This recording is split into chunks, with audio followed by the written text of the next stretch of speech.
दोस्तों, जीवन में किसी भी मोड़ पर सही या आपके हिसाब से घटित ना हो तो धैर्य रखना, क्योंकि ईश्वर अपने राज समय आने के साथ ही खोलता है और उस समय हमारे मुंह से एक ही निकलता है कि जो भी हुआ अच्छा ही हुआ। छोटी छोटी बातों में आनंद खोजिए, क्योंकि बड़ी बड़ी बातें तो जीवन में बहुत ही कम होती है। मिट्टी से गहरा रिश्ता रखो, क्योंकि आखिर में सब मिट्टी है। थोड़ी सी मिट्टी अपने पास भी रखो, क्योंकि कुछ बातों का हल सिर्फ यही होता है कि उस पर मिट्टी डाल दी जाए। किसी ने एक फकीर से पूछा, इंसान का सबसे बड़ा बोझ क्या होता है? एक खूबसूरत जवाब मिला, फालतू की सोचे ही इंसान का सबसे बड़ा बोझ होता है। खुद को या तो मजबूर कर लो या मशरूफ कर लो। रिश्तों को कभी आजमाना मत, क्योंकि रिश्ते अगर सच्चे निकले तो शर्मिंदगी से मर जाते। जीवन में छोटे कमरे अक्सर सीधी राह पर ले जाते और बड़े कमरे अक्सर गुमराह कर जाते।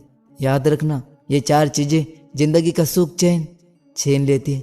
नींद में कमी होना, बीमारी में काम करना, तेज आवाज में बात करना और सुबह का वक्त बेकार कामों में लगाना।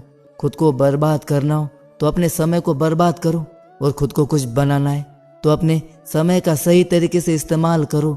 अपना दिमाग हमेशा खुला रखो, दिल को दयालु रखो और हमेशा आज में जियो, क्योंकि दुनिया की सबसे कीमती चीज आज और केवल आज ही है। इसे हम एक बार खोकर दोबारा हासिल नहीं कर सकते।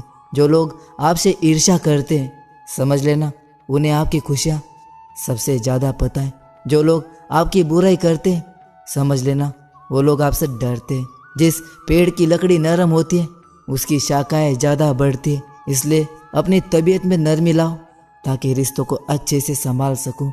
इंसान का बीता हुआ कल चाहे कितना भी गुनाहों से भरा हो, पर उसका आने वाला आज पवित्र और शुद्ध है।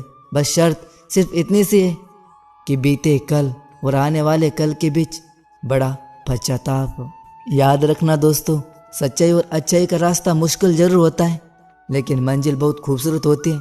और बुराई का रास्ता खूबसूरत होता है, लेकिन मंजिल तबाही होती है। समय, सेहत और संबंध, इन तीनों पर कीमत का लेबल नहीं लगा होता, लेकिन जब हम इन्हें खो देते तब इनकी कीमत का एहसास जरूर होता है। एक समझदार इंसान वही है जो दूसरों को देखकर उसकी विशेषताएं उसे सीखता है, उससे तुलना या ईर्ष्या नहीं करता। अगर आप ये कहने की वजह है कि दीवारों को भी कान होते हैं, यह कहना शुरू कर दीजिए कि फरिश्तों के हाथ में भी कलम होती है। जिंदगी की रन में खुद ही कृष्ण और खुद ही अर्जुन बनना पड़ता है। रोज ही अपना सारथी बनकर जीवन की महाभारत को लड़ना पड़ता है। याद रखना कि कामयाबी हासिल करने के लिए अकेले ही आगे बढ़ना पड़ता है। लोग तो आपके साथ तब आते जब आप कामयाब हो जाते। जीवन में इतने व्यस्त हो जाओ कि पछतावा, दुख, डर और नफरत के लिए समय ही ना बचे। याद रखिए कि जीवन में खाली व्यक्ति ही सबसे ज़्यादा दुखी होता है। अगर आप सीखना चाहें तो आपकी हर गलती आपको सबक देती है। दिन की शुरुआत आशाओं के साथ करो और खत्म सपनों के साथ करो। हर दिन को एक उम्मीद के साथ शुरू करो और कुछ ना कुछ सीख कर नए अनुभव के साथ अपने हर दिन का अंत एक सकारात्मक सोच के साथ करो। कोई फर्क नहीं पड़ता कि चीज़ें कितनी कठिन थी, आने वाला कल चीज़ों को बेहतर बनाने का एक नया अवसर अवश्य देगा। एक बहुत ही प्यारी कहानी सुनाता हूँ। एक राजा का विशाल फलों का बगीचा था।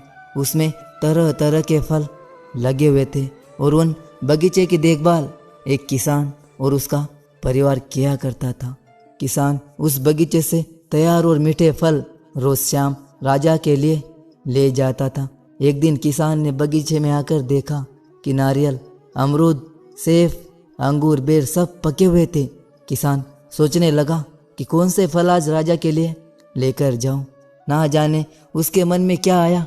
उसने अंगूर की टोकरी भरी और राजा के लिए लेकर महल की ओर चल दिया। वो रास्ते भर सोचता जा रहा था कि केवल अंगूर ही लिए, 2-4 सेब, नारियल भी डाल लेता।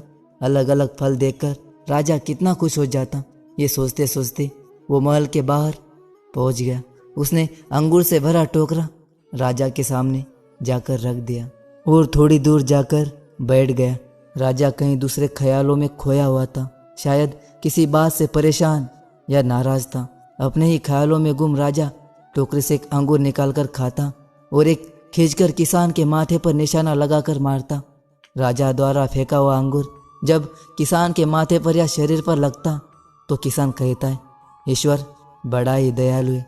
राजा फिर से एक अंगूर किसान की तरफ फेंककर जोर से मारता और जब वो किसान को लगता तो किसान फिर से कहता, ईश्वर बड़ा ही दयालु है। थोड़ी ही देर बाद राजा को अपनी गलती का एहसास हुआ। वो सोचने लगा कि मैं किसान के साथ कितना बुरा बर्ताव कर रहा हूँ और फिर भी प्रत्युत्तर क्या आ रहा है। राजा ने किसान से पूछा, मैं बार बार अंगूर फेंककर तुम पर मार रहा हूँ और तुम्हें लग भी रहे, फिर भी तुम कह रहे हो कि ईश्वर बड़ा ही दयालु है। किसान ने बड़े भोलेपन से उत्तर दिया, महाराज बगीचे में नारियल, सेब, अमरूद, बेर सब फल तैयार थे, पर मैं अंगूर लाया। मैं वो सारे फल भी ला सकता था, पर ईश्वर की कृपा से ही मुझे ये भान हुआ कि मुझे अंगूर ही ले जाने चाहिए थे। ईश्वर का धन्यवाद देता हूँ, क्योंकि अगर मैं दूसरे फल लाता और आप इसी तरह से मुझे मारते तो मेरा क्या हाल होता। सच में महाराज, ईश्वर बड़ा ही दयालु है। भक्ति और भरोसा भगवान पर इतना करो कि संकट हम पर हो और चिंता भगवान को। जहाँ विश्वास है वहाँ सबूत की कोई ज़रूरत नहीं होती है। सब कुछ करो जो तुम्हें करना है, लेकिन लालच से नहीं, अहंकार से नहीं, वासना से नहीं, ईर्ष्या से नहीं, बल्कि प्रेम, करुणा, नम्रता और भक्ति भाव के साथ करो। जिस प्रकार से सर्दी गर्मी आती रहती है, उसी प्रकार से सुख दुख आता रहता है। ये कुछ समय के लिए आते और चले जाते, इसलिए इन्हें धैर्यपूर्वक सहन करो। श्री कृष्ण कहते कि मेरे लिए ना कोई गणित है और ना ही कोई प्रिय है, ना ही कोई निर्धन है और ना ही कोई धनी है। बस जो भक्ति भाव से मुझे याद करे, मैं उनका हूँ और वो मेरे। जिस इंसान के चारों तरफ नकारात्मक लोग रहते, उस इंसान का मंजिल से भटक जाना तय होता है। श्री कृष्ण कहते कि समय हमेशा चलता रहता है, कभी रुकता नहीं है। यदि आज बुरा समय है तो कल अच्छा होगा। इसलिए आप बिना किसी स्वार्थ के सिर्फ कर्म कीजिए, फल की चिंता मत कीजिए। फल समय आने पर अवश्य मिलेगा। जो कुछ भी है वर्तमान है, जो गया है वो नहीं आएगा, और जो आने वाला है उसकी चिंता नहीं, बल्कि खुले हाथों से इसका स्वागत करो। जब आप भ्रम और संदेह से परे होकर भगवान से प्यार करते तो आप हर चीज़ से प्यार करते। जिसने अपने मन को जीत लिया है, उसके लिए मन सबसे अच्छा मित्र होता है।